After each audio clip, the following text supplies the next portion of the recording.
ദൈവനാമത്തിന് മഹത്വമുണ്ടാകട്ടെ. യെശയ്യാ പ്രവാചക പുസ്തക പഠനത്തിലേക്ക് സ്വാഗതം. നാളെ വ്യാഴാഴ്ച ദിവസം റെക്കോർഡ് ചെയ്യേണ്ട ക്ലാസ്സാണ്. ഇന്ന് ക്ലാസ് തയ്യാറാക്കുകയാണ്. നാളെ കേൾക്കേണ്ടവർക്ക് നാളെ കേൾക്കാം. 25ാമത്തെ പാഠമാണ് യെശയ്യാ പ്രവാചകൻ്റെ പുസ്തകത്തിൽ. യെശയ്യാ പ്രവാചകൻ്റെ പുസ്തകത്തിലെ 13ാം അധ്യായമാണ് നാം ചിന്തിച്ചുകൊണ്ടിരിക്കുന്നത്. 13ാം അധ്യായം ബാബിലോണിനെ കുറിച്ചാണ്. നമുക്കറിയാം, ഇസ്രയേൽ ജനതയിൽ 10 ഗോത്രങ്ങൾ അടങ്ങുന്ന ഇസ്രയേലും 2 ഗോത്രങ്ങൾ അടങ്ങുന്ന യഹൂദയും. യഹൂദ ബാബിലോണിലേക്കാണ് അടിമകളായി പിടിക്കപ്പെട്ടത്. കൽദയർ അഥവാ ബാബിലോണുകാർ യഹൂദ രാജ്യത്തെ അടിമകളായി കൊണ്ടുപോയി. ദൈവം അവിടേക്ക് പോയ ജനത്തിൻ്റെ നടുവിലേക്ക് അയച്ച പ്രവാചകനായിരുന്നു യെശയ്യാവ്. യെശയ്യാവും യെരമ്യാവും യഹൂദ രാജ്യങ്ങളുടെ നടുവിൽ പ്രതീക്ഷ നിലനിർത്തിയ പ്രവാചകന്മാരാണ്. അവരിലൂടെയാണ് ദൈവം ഈ പ്രവചനം നൽകുന്നത്. 13ാം അധ്യായത്തിൻ്റെ ആരംഭവാക്യത്തിൽ തന്നെ ആമോസിൻ്റെ മകനായ യെശയ്യാവ് ബാബേലിനെ കുറിച്ച് ദർശിച്ച പ്രവാചകം എന്ന വാക്കിലൂടെ ആരംഭിച്ചു. പല രാജ്യങ്ങളെക്കുറിച്ചും പറയുവാൻ ഉപയോഗിച്ച അതേ പ്രയോഗം തന്നെയാണ് പ്രവാചകം എന്ന വാക്കിലൂടെ കണ്ടത്. 13ാം അധ്യായത്തിൽ 2 മുതൽ 5 വരെയുള്ള വാക്യങ്ങളിൽ ബാബിലോണിനെതിരെയുള്ള സൈന്യങ്ങളുടെ സമാഹരണത്തെക്കുറിച്ച് കാണാം. സൈന്യങ്ങൾ ഒത്തുചേരുകയാണ്. ഇതൊക്കെ നാം പഠിച്ചു കഴിഞ്ഞതാണ്, ഓർമ്മപ്പെടുത്തുകയാണ്. 13ാം അധ്യായത്തിൻ്റെ 6 മുതൽ 16 വരെയുള്ള വാക്യങ്ങളിൽ കർത്താവിൻ്റെ ദിവസത്തെക്കുറിച്ച് കാണാം. ദൈവത്തിൻ്റെ ഉദ്ദേശം നിറവേറ്റപ്പെടുന്നു. ബാബിലോണിനെ കുറിച്ചുള്ള ദൈവത്തിൻ്റെ ഉദ്ദേശം നിറവേറ്റപ്പെടുന്നതാണ് 6 മുതൽ 16 വരെയുള്ള വാക്യങ്ങൾ. അവസാന ഭാഗമായി 13ാം അധ്യായത്തിൻ്റെ 17 മുതൽ 22 വാക്യങ്ങളിൽ ബാബിലോണിൻ്റെ നാശത്തെക്കുറിച്ച് അവതരിപ്പിക്കുന്നു. അപ്പോൾ 13ാം അധ്യായത്തിൽ നാം പഠിച്ച വിഷയങ്ങൾ എന്താണെന്ന് ഒരു രത്നച്ചുരുക്കം, ഒരു അവലോകനം നടത്തി പുറകോട്ട് നോക്കുമ്പോൾ, യെശയ്യാ പ്രവാചക പുസ്തകത്തിൻ്റെ ഒരു പുതിയ ഭാഗം 13ാം അധ്യായത്തോടുകൂടി ആരംഭിക്കുകയാണ്. ഇസ്രയേൽ എന്ന് പറയുന്ന ദൈവജനത്തിൻ്റെ ശത്രുക്കളായിരുന്ന എല്ലാ രാജ്യങ്ങളെയും ദൈവം ന്യായവിധി നടത്തും. 13ാം അധ്യായം മുതൽ 23ാം അധ്യായം വരെ അങ്ങനെയുള്ള രാജ്യങ്ങളുടെ മേലുള്ള ദൈവത്തിൻ്റെ ന്യായവിധിയെക്കുറിച്ച് പരാമർശിക്കുകയാണ്. അതിലാദ്യം ബാബിലോൺ, പിന്നെ Assyria, Philistia, Moab, Damascus, Ethiopia, Egypt, Edom, Arabia, സോർ തുടങ്ങിയ രാജ്യങ്ങൾ ആ പട്ടികയിൽ വരും. ഈ രാജ്യങ്ങളോടെല്ലാമുള്ള ദൈവത്തിൻ്റെ അരുളപ്പാട്, ന്യായവിധിയുടെ ശബ്ദമാണ് പ്രവാചകനിലൂടെ ഈ പുസ്തകത്തിൽ 13 മുതൽ 23 വരെയുള്ള അധ്യായങ്ങൾ. ഒരു വലിയ സത്യം ഇവിടെ ഉയർന്നു നിൽക്കുന്നു. ദൈവത്തിൻ്റെ പരമോന്നതമായിട്ടുള്ള അവസ്ഥ. ദൈവം സർവാധികാരിയും പരമോന്നതനുമാണെന്നുള്ള സത്യമാണ് ഇവിടെ പ്രഖ്യാപിക്കപ്പെടുന്നത്. ദൈവമക്കൾക്കെതിരെ ശത്രുക്കളായിരുന്ന സകല രാജ്യങ്ങളെയും ദൈവം നിശ്ചയിച്ച സമയത്ത് സന്ദർശിക്കുകയാണ്. ദൈവത്തിൻ്റെ പരമാധികാരത്തെ അവിടെ തെളിയിക്കുകയാണ്. അത് ഇസ്രയേൽ പഠിക്കേണ്ട പാഠമാണ്. ഇന്ന് സകല വിശ്വാസികളും പഠിക്കേണ്ട പാഠമാണ്. ദൈവമാണ് പരമാധികാരി. ദൈവത്തിൻ്റെ ഹിതത്തിനെതിരെ എത്ര തല ഉയർത്തിയാലും ഒരു ദിവസം ദൈവത്തിൻ്റെ ന്യായവിധി നേരിടേണ്ടി വരും. അപ്പോൾ ഈ വേദഭാഗത്തിൽ, ഈ വെളിപ്പെടുത്തലിൽ ഒരു ആത്മീക സത്യം ഉയർന്നു നിൽക്കുന്നു. ദൈവം പ്രപഞ്ചത്തിൻ്റെ ദൈവമാണ്, പ്രപഞ്ചത്തിൻ്റെ നാഥനാണ്, കർത്താവാണ്. അത് ഈ ബാബിലോണിനെതിരെ 3 തരത്തിലാണ് അത് വെളിപ്പെടുന്നത്. ഈ വലിയ സത്യം, ദൈവം സകല പ്രപഞ്ചത്തിൻ്റെയും ദൈവമാണ്, സകലത്തിൻ്റെയും കർത്താവാണെന്നുള്ള ആ സത്യം 3 തരത്തിലാണ് ബാബിലോണുള്ള ബന്ധത്തിൽ വെളിപ്പെടുന്നത്. ഒന്ന്, ഇസ്രയേലിനെ കുറിച്ച് ദൈവത്തിന് ഉന്നതമായൊരു പദ്ധതിയുണ്ട്. ഇപ്പം ദൈവ പദ്ധതിയിൽ ഉദാത്തമായൊരു പങ്ക് ഇസ്രയേലിനുണ്ട്. ഇപ്പം ദൈവം ഇസ്രയേലിനെ വേർതിരിച്ചു. എല്ലാ രാജ്യങ്ങളും ദൈവം തൻ്റെ ജനമായിട്ട് ഇസ്രയേലിനെ വേർതിരിച്ചു. കാരണം ദൈവത്തിന് ഇസ്രയേലിനെ കുറിച്ചൊരു പദ്ധതിയുണ്ട്. ആ പദ്ധതി നിറവേറ്റപ്പെടുവാനാണ് ആ ഇസ്രയേലിനെ ദൈവം വേർതിരിച്ചത്. ലോകത്തിലെ രാജ്യങ്ങൾക്ക് വെളിച്ചമാകാൻ, ജാതികൾക്ക് പ്രകാശമാകുവാനാണ് ദൈവം ഇസ്രയേലിനെ വേർതിരിച്ചത്. മാത്രമല്ല, ഇസ്രയേലിലൂടെയാണ് ലോകരക്ഷകനെ ഭൂമിയിലേക്ക് അവതരിപ്പിക്കേണ്ടത്. മശിഹ വരേണ്ടത് ഇസ്രയേലിൽ നിന്നാണ്. അതുകൊണ്ട് ദൈവം ഇസ്രയേലിനെ വേർതിരിച്ചു. അതുകൊണ്ട് ഇസ്രയേലിൻ്റെ പാപങ്ങളെ ദൈവം ശിക്ഷിക്കും. ദൈവം സ്നേഹിക്കുന്നവരെ ശിക്ഷിക്കും, ശാസിക്കും. ഇസ്രയേലിനെ ദൈവം ഒരു പദ്ധതിക്ക് വേണ്ടി തിരഞ്ഞെടുത്തത് കൊണ്ട് അവരുടെ അകൃത്യങ്ങളും തിന്മകളും ദൈവം ശിക്ഷിക്കുകയാണ്. അവരുടെ ഇടയിൽ ഒരു ശേഷിപ്പിനെ ദൈവം നിലനിർത്തും. കാരണം ദൈവത്തിൻ്റെ പദ്ധതി പൂർത്തീകരിക്കും. അപ്പോൾ ഒന്നാമത്തെ പോയിന്റ് നമ്മൾ കാണുന്നത്, ഒന്നാമത്തെ പാഠം നമ്മൾ പഠിക്കുന്നത്, ദൈവത്തിൻ്റെ പദ്ധതിയിൽ ഇസ്രയേലിൻ്റെ പ്രധാനപ്പെട്ട സ്ഥാനം. രണ്ടാമത് ഇവിടെ ഈ വിഷയത്തിൽ ദൈവം നമ്മെ പഠിപ്പിക്കുന്ന പാഠം 13-ാം അധ്യായത്തിൽ നിന്ന് ദൈവം സകല ജാതികളെയും ഭരിക്കുന്നവനാണ്. സകല രാജ്യങ്ങളെയും ഭരിക്കുന്നവനാണ്. ദൈവം ഒരു പ്രദേശത്തിൽ മാത്രം ഒതുങ്ങുന്ന ദൈവമല്ല. ഒരു പ്രാദേശിക ദൈവമല്ല ബൈബിളിൽ വെളിപ്പെടുത്തിയ ദൈവം. ഒരു ചെറിയ രാജ്യത്തിൻ്റെ മാത്രം ദൈവം അല്ല. ദൈവം സർവ്വപ്രപഞ്ചത്തിൻ്റെ ദൈവമാണ്. സകലത്തെയും സൃഷ്ടിച്ചവനാണ്. സകല ജനങ്ങളെയും നിലനിർത്തുന്നവനാണ്. സകല രാജ്യങ്ങളെ ഉത്ഭവിക്കാൻ കാരണമായവനാണ്. ദൈവം സൃഷ്ടാവാണ്. ജീവൻ നിന്നവനാണ്. സകല രാജ്യങ്ങളും ദൈവത്തോടാണ് കടപ്പെട്ടിരിക്കുന്നത്. ദൈവത്തിൻ്റെ നിയന്ത്രണം, പരമാധികാരത്തിൻ്റെ കീഴിലാണ് സകല രാജ്യങ്ങളും.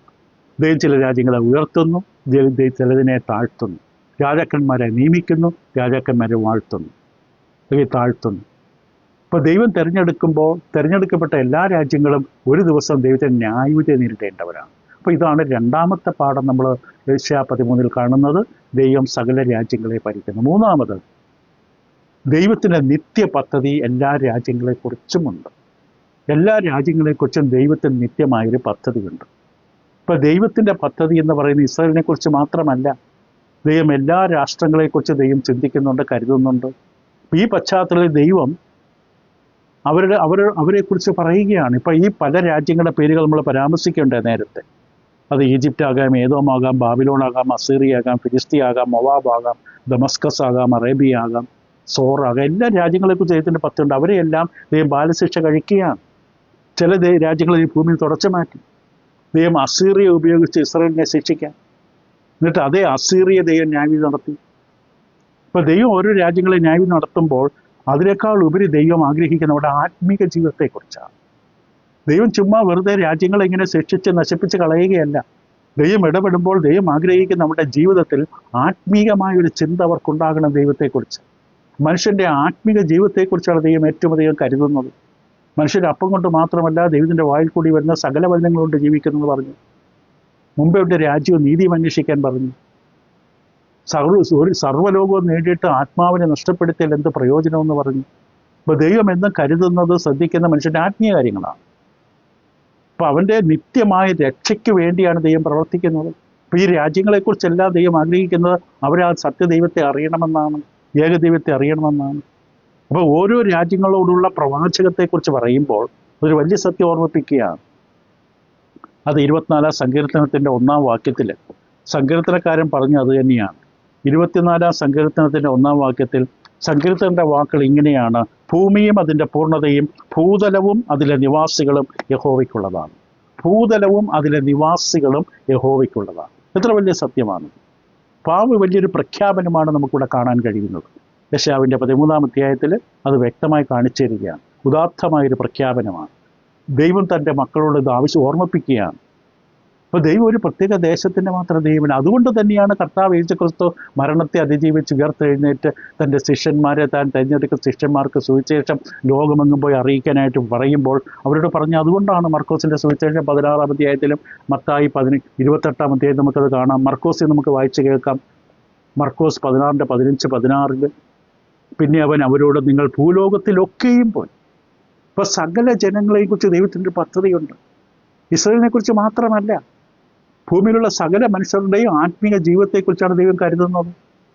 അതുകൊണ്ടാണ് ഭൂലോകത്തിലൊക്കെയും പോയി സകല സൃഷ്ടിയോടും സുവിശേഷം പ്രസംഗിപ്പീൻ.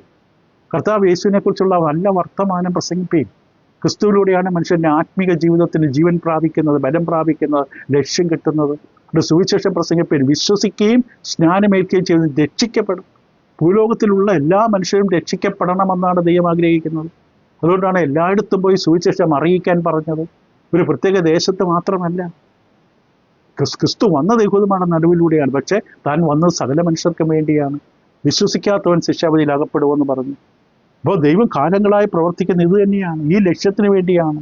അപ്പോൾ നമ്മൾ യെശയ്യാ 13 നോക്കുമ്പോൾ അവിടെ ബാബിലോണിൻ്റെ തകർച്ചയാണ് വിഷയം. യെശയ്യാ പ്രവാചകൻ അതിനെക്കുറിച്ച് പ്രവചിച്ചു. യെശയ്യാ പ്രവചിച്ചപ്പോൾ അന്നത്തെ ഏറ്റവും വലിയ ശക്തിയായിരുന്നത് അസീറിയ രാജ്യമാണ്. അസീറിയ രാജ്യമാണ് ഏറ്റവും വലിയ ശക്തി. ബാബിലോണിൻ്റെ പതനത്തെക്കുറിച്ച് യെശയ്യാ പ്രവചിക്കുന്ന സമയത്ത് ബാബിലോൺ അന്ന് വളർന്നിട്ടില്ല. അന്ന് അസീറിയാണ് ഏറ്റവും വലിയ രാജ്യം, ഏറ്റവും വലിയ സാമ്രാജ്യം. ബാബിലോൺ ഇങ്ങനെ പതുക്കെ വളർന്നു വരുന്നതേയുള്ളൂ. ഇപ്പോൾ ബാബിലോണിൻ്റെ ആവിർഭാവം പതുക്കെ പതുക്കെയായിരുന്നു അസീറിയെ തകർത്തുകൊണ്ട്. ആ ബാബിലോൺ അതിന് മേധ രാജ്യത്തെ കൂട്ടുപിടിച്ചു, മേദ്യരെ കൂട്ടുപിടിച്ചു. പക്ഷെ അവസാനം മേദ്യർ അവർക്കെതിരെ തിരിഞ്ഞു. അതൊക്കെ നമ്മൾ കഴിഞ്ഞ ക്ലാസ്സിൽ കണ്ടതാണ്. അപ്പോൾ ഇതൊരു പ്രവചന നിവൃത്തിയെക്കുറിച്ച് കാണിക്കുകയാണ്.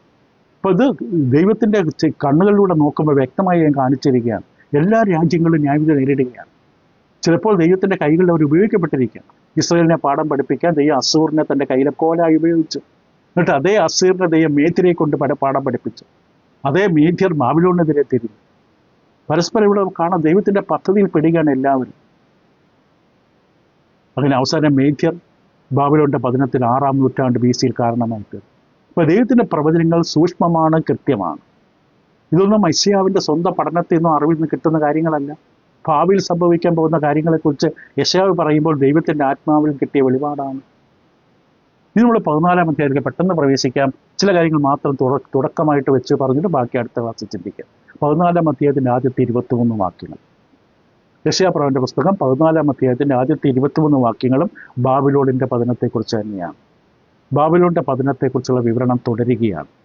ഇവിടെ യഹൂദയോടുള്ള ദൈവത്തിൻ്റെ വാഗ്ദാനം, അതോടൊപ്പം ബാബിലോണിലുള്ള ശാസനയും ഇവിടെ കാണാം. ആദ്യത്തെ 2 വാക്യങ്ങൾ വായിച്ച് നമുക്ക് അവസാനിപ്പിക്കുന്നതിന് മുമ്പ് ആ 2 വാക്യങ്ങൾ ചുരുക്കമായിട്ടൊന്ന് വിശദീകരിക്കാം. യെശയ്യാപ്രവചനന്റെ പുസ്തകം 14-ാം അധ്യായം 1-2 വാക്യങ്ങൾ. യഹോവ യാക്കോബിനോട് മനസ്സ് അലിഞ്ഞ് ഇസ്രായേലിനെ വീണ്ടും തെരഞ്ഞെടുത്ത് സ്വദേശത്തവരെ പാർപ്പിക്കും. അന്യജാതിക്കാരും അവരോട് യോജിച്ച് യാക്കോബ് ഗൃഹത്തോട് ചേർന്നുകൊള്ളും. 2-ാം വാക്യം. ജാതികൾ അവരെ കൂട്ടി അവരുടെ സ്ഥലത്തേക്ക് കൊണ്ടുവരും. ഇസ്രായേൽ ഗൃഹം അവരെ യഹോവയുടെ ദേശത്ത് ദാസന്മാരായും ദാസ്യമാരായും അടക്കിക്കൊള്ളും. തങ്ങളെ ബദ്ധന്മാരാക്കിയവരെ അവർ ബദ്ധന്മാരാക്കുകയും തങ്ങളെ പീഡിപ്പിച്ചവരെ വാഴുകയും ചെയ്യും. അപ്പം 3 വാക്കുകൾ, 1-2 വാക്യങ്ങളിൽ 3 വാക്കുകൾ ദൈവത്തിൻ്റെ മനസ്സലിവിനെ കാണിക്കും. ദൈവത്തിന് തന്നെ ജനത്തോടുള്ള മനസ്സലിവിനെ കാണിക്കാനുള്ള 3 വാക്കുകൾ നമുക്കിവിടെ കാണാൻ സാധിക്കും. ഒരു കാര്യം എപ്പോഴും ഓർക്കണം, ദുഷ്ടത പ്രവർത്തിക്കുന്നവർക്ക് ന്യായവിധി തീർച്ചയാണ്. അതോടെ വിശ്വസ്തരായി നിൽക്കുന്നവർക്ക് ദൈവത്തിൻ്റെ സംരക്ഷണവും തീർച്ചയാണ്. ദുഷ്ടത പ്രവർത്തിക്കുന്ന അധികം നാൾ നിലനിൽക്കാൻ പറ്റില്ല. പക്ഷെ ദൈവം വിശ്വസ്തയോടെ ജീവിക്കുന്നവർക്ക് അതിൻ്റെ അനുഗ്രഹം ഉണ്ടാകും. ഇപ്പോൾ ദൈവ മക്കളോടുള്ള ദൈവത്തിൻ്റെ ആ വലിയ ഉറപ്പ് ഇവിടെ 3 വാക്കുകൾ കാണാം. 1 മനസ്സലിവ്, 2 തെരഞ്ഞെടുപ്പ്, 3 പാർപ്പിക്കൽ. മനസ്സലിവ്, തെരഞ്ഞെടുപ്പ്, പാർപ്പിക്കൽ. മനസ്സലിവ് എന്ന വാക്ക് മനുഷ്യർ പരസ്പരം അവരുടെ ജീവിതത്തിൽ മറ്റുള്ളവരോട് കാണിക്കേണ്ട ഒന്നാണ് മനസ്സലിവ്. പഴയകാലത്ത് എപ്പോഴും ദൈവത്തെക്കുറിച്ച് പറയാൻ ഉപയോഗിക്കുന്ന വാക്കാണ്. 103-ാം സങ്കീർത്തനത്തിൻ്റെ 13-ാം വാക്യത്തിൽ സങ്കീർത്തനക്കാരൻ ഇപ്രകാരം ദൈവത്തിൻ്റെ സ്വഭാവമായിട്ട് ഇതിനെക്കുറിച്ച് കാണിക്കും. 103-ാം സങ്കീർത്തനത്തിൻ്റെ 13-ാം വാക്യം. അപ്പന് തൻ്റെ മക്കളോട് കരുണ തോന്നുന്നവിടെ കരുണ എന്ന വാക്കാണ് ഉപയോഗിച്ചിരിക്കുന്നത്. 103-ാം സങ്കീർത്തനം അതിൻ്റെ 13-ാം വാക്യം. അവിടെ പറയുന്നത് അപ്പന് മക്കളോട് കരുണ തോന്നുന്നത് പോലെ യഹോവ തൻ്റെ ഭക്തന്മാരുടെ കരുണ തോന്നുന്നു. ദൈവത്തിൻ്റെ സ്വഭാവമാണിത്. ഇത് സകല മനുഷ്യർക്ക് വേണ്ടതാണ്. ഇത് മീഖാപ്രവചനന്റെ പുസ്തകത്തിൽ കൃപയെന്ന വാക്കിൻ്റെ അർത്ഥത്തിലാണ് അവതരിപ്പിച്ചിരിക്കുന്നത്. മീഖാപ്രവചനന്റെ പുസ്തകത്തിൻ്റെ 7-ാം അധ്യായം. അവിടെ മീഖാപ്രവചനന്റെ പുസ്തകത്തിൻ്റെ 7-ാം അധ്യായത്തിൻ്റെ 18-19 വാക്യങ്ങൾ ഇങ്ങനെ കാണാം. അകൃത്യം ക്ഷമിക്കുകയും തൻ്റെ അവകാശത്തിൽ ശേഷിപ്പുള്ളവരുടെ അതിക്രമം മോചിക്കുകയും ചെയ്യുന്ന നിന്നോട് സമനായ ദൈവം ആരുള്ളൂ. അവരെന്നേക്കും കോപം വെച്ചുകൊള്ളുന്നില്ല. ദയയിലല്ലോ അവന് പ്രസാദമുള്ളത്. അവൻ നമ്മോട് വീണ്ടും കരുണ കാണിക്കും. നമ്മുടെ അകൃത്യങ്ങളെ ചവിട്ടിക്കളയും. അവരുടെ പാപങ്ങളൊക്കെ നീ സമുദ്രത്തിൻ്റെ ആഴത്തിലിട്ട് കളയും. അപ്പോൾ ദൈവത്തിൻ്റെ സ്വഭാവമായിട്ട് നമുക്ക് തന്നെ കാണാം കരുണ, കൃപ ഒക്കെ. യെശയ്യാപ്രവചനന്റെ പുസ്തകത്തിൽ അനേക വാക്യങ്ങളിൽ കരുണ കാണിക്കും, കരുണ കാണിക്കില്ല എന്ന് 2 അർത്ഥത്തിലും പറയുന്ന വാക്യങ്ങളുണ്ട്. യെശയ്യാ 27-ന്റെ 11, 30-ന്റെ 18 കരുണ തോന്നുകയില്ല, കരുണ തോന്നുകയില്ല, കരുണ കാണിക്കില്ല എന്നൊക്കെ കാണാം. 49-ാം അധ്യായത്തിൻ്റെ 10, 13, 15 കരുണ കാണിക്കുന്നതിനെ കുറിച്ച് പറയും.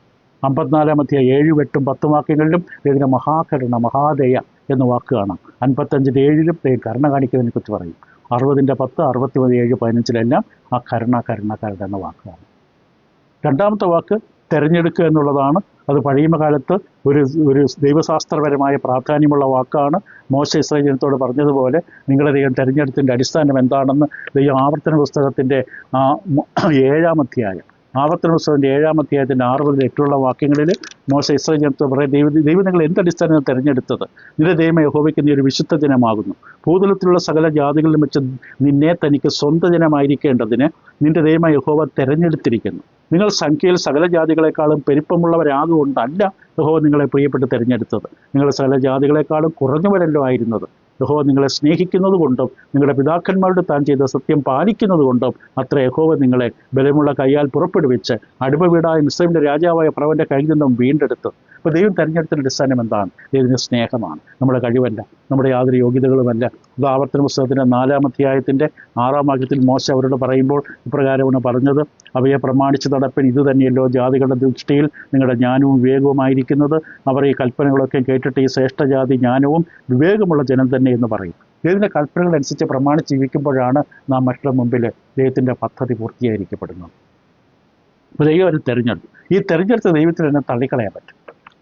അങ്ങനെ ചിത്രം നമുക്ക് പലതവണ ബൈബിളിൽ കാണാൻ സാധിക്കും. ഉദാഹരണത്തിന് 1 ശമൂവേലിൻ്റെ പുസ്തകം 2-ാം അധ്യായം 1 ശമൂവേൽ 2-ാം അധ്യായത്തിൽ 27 മുതൽ 30 വാക്യങ്ങളിൽ ദൈവം തിരഞ്ഞെടുത്ത ദൈവം തന്നെ ദൈവത്തിൻ്റെ ഹിതത്തിന് ചേർന്ന് നിൽക്കാതെ ദൈവത്തോട് മത്സരിക്കുന്നവരെ തള്ളിക്കളയുന്ന കാണാം. അത് ഏലിയുടെ അടുക്കൽ ദൈവദൂതൻ കടന്നു വരും. ദൈവദൂതൻ കടന്നു വന്നിട്ട് ഇങ്ങനെയാണ് പറയുന്നത്: അനന്തരം ഒരു ദൈവപുരുഷൻ ഏലിയുടെ അടുക്കൽ വന്ന് അവനോട് പറഞ്ഞത്, യഹോവ ഇപ്രകാരം അരുളി ചെയ്യുന്നു, നിന്റെ പിതൃഭവനം മിസ്രയീമിൽ ഫറവോന്റെ ഗൃഹത്തിന് അടിമകളായിരുന്നപ്പോൾ ഞാൻ അവർക്ക് വെളിപ്പെട്ടു നിശ്ചയം. എൻ്റെ യാഗപീഠത്തിന്മേൽ കയറുവാനും ധൂപം കാട്ടുവാനും എൻ്റെ സന്നിധിയിൽ എഫോദ് ധരിപ്പാനും ഞാൻ അവനെ ഇസ്രായേലിൻ്റെ സകല ഗോത്രത്തിൽ നിന്ന് എനിക്ക് പുരോഹിതനായി തിരഞ്ഞെടുത്തു. ഇസ്രായേൽ മക്കളുടെ സകല ദഹനയാഗങ്ങളെയും ഞാൻ നിന്റെ പിതൃഭവനത്തിന് കൊടുത്തു. തിരുനിവാസത്തിൽ അർപ്പിപ്പാൻ ഞാൻ കൽപ്പിച്ചിട്ടുള്ള എൻ്റെ യാഗവും വഴിപാട് നിങ്ങൾ ചവിട്ടുകയും എൻ്റെ ജനമായ ഇസ്രായേലിൻ്റെ എല്ലാ വഴിപാടുകളിലും പ്രധാന ഭാഗം കൊണ്ട് നിങ്ങളതിനെ കൊഴുപ്പിപ്പാൻ തക്കവണ്ണം നീ നിൻ്റെ പുത്രന്മാരെ എന്നേക്കാൾ ബഹുമാനിക്കുകയും ചെയ്യുന്നത് എന്ത്? ആകയാൽ ഇസ്രായേൽ ദൈവമായ യഹോവ ഇപ്രകാരം അരുളി ചെയ്യുന്നു, നിന്റെ ഭവനവും നിന്റെ പിതൃഭവനവും എൻ്റെ സന്നിധിയിൽ നിത്യം പരിചരിക്കും ഞാൻ കൽപ്പിച്ചിരുന്ന നിശ്ചയം ഇപ്പോഴോ യഹോവ അരുളി ചെയ്യുന്നു, അങ്ങനെ ഒരിക്കലും ആകിയില്ല. എന്നെ മാനിക്കുന്നവനെ ഞാൻ മാനിക്കും, എന്നെ നിന്ദിക്കുന്നവർ നിന്ദിതരാകും. ദൈവം തിരഞ്ഞെടുത്തവർ ദൈവത്തിൻ്റെ ഹിതമനുസരിച്ച് നിന്നില്ലെങ്കിൽ ഇവരെ തള്ളിക്കളയുമെന്നുള്ളത് എപ്പോഴും വാസ്തവമാണ്. ഇത് നമുക്കിവിടെ കാണാൻ സാധിക്കും. ഇത് ഇവിടെ അപ്പോൾ 2-ാമത്തെ വാക്ക് തിരഞ്ഞെടുക്കുക എന്നുള്ളതാണ്. തിരഞ്ഞെടുപ്പ് ദൈവത്തിൻ്റെ മാത്രം കയ്യിലുള്ള കാര്യമാണ്. ദൈവത്തിൻ്റെ സ്നേഹമാണ് തിരഞ്ഞെടുപ്പിന് പിന്നിലുള്ളത്. ഇസ്രായേലിൻ്റെ ചരിത്രം പഠിക്കുമ്പോൾ നമുക്കത് വ്യക്തമായിട്ട് കാണാൻ സാധിക്കും. 3-ാമത് ദൈവം അവരെ പാർപ്പിക്കുന്ന വാക്കാണ്. വിശ്രമം നൽകുന്ന അർത്ഥമാണ് അവിടെ ഉദ്ദേശിക്കുന്നത്. ഇസ്രായേൽ ജനത്തിന് വിശ്രമം കൊടുക്കുന്ന ആവർത്തനം 12-10, 2 ശമൂവേൽ 7-1 കാണാം. ഹോസിയ 11-15 വാക്കുകൾ കാണാം. അപ്പോൾ ഈ 3 വാക്കുകൾ 40-ാം അധ്യായം മുതൽ 66-ാം അധ്യായം വരെയുള്ള യെശയ്യാ പുസ്തകത്തിൻ്റെ പ്രധാന വിഷയങ്ങളാണ്. അതിനെക്കുറിച്ച് നമുക്ക് അടുത്ത ദിവസങ്ങളിൽ ചിന്തിക്കാം. അപ്പോൾ നാം കണ്ടു ബാബിലോണിൻ്റെ പതനമാണ് വീണ്ടും 14-ാം അധ്യായത്തിലെ വിഷയം. ആദ്യത്തെ 21 വാക്യങ്ങൾ അതിനെക്കുറിച്ച് പറയുന്നു. കേൾക്കുക ഈ പഠനങ്ങൾ, വായിക്കുക അധ്യായങ്ങൾ. യെശയ്യാ പ്രവചന പുസ്തകം വളരെ നല്ല പുസ്തകമാണ്, അനുഗ്രഹീതമായ പുസ്തകമാണ്. യേശുവിനെക്കുറിച്ച് കൂടുതൽ മനസ്സിലാക്കി തരുന്ന പുസ്തകമാണ്. പ്രവാസത്തിൽ കിടക്കുന്ന യഹൂദജനത്തിൻ്റെ നടുവിലേക്ക് ദൈവം അയച്ച പ്രവാചകനായ യെശയ്യാവ് അവർക്ക് പ്രതീക്ഷ കൊടുക്കുകയാണ്. ദാവീദിന്റെ സിംഹാസനത്തിലിരിക്കുന്ന രാജാവ് വരുന്നു, നിങ്ങൾ തളരരുത്, നിങ്ങൾ പിടിച്ചു നിൽക്കണം എന്ന് പറയുകയാണ്. ഇവിടെ ഇന്ന് നമ്മളും കർത്താവ് യേശു മധ്യാകാശത്തിൽ കടന്നു വരുന്നു. ഇവിടെ അവൻ്റെ വരവ് വരെ വിശ്വസ്തയോടെ വിളക്കിൽ എണ്ണ നഷ്ടപ്പെടാതെ കാത്തു നിൽക്കണം. ദൈവം നിങ്ങളെ സഹായിക്കട്ടെ. Thank you.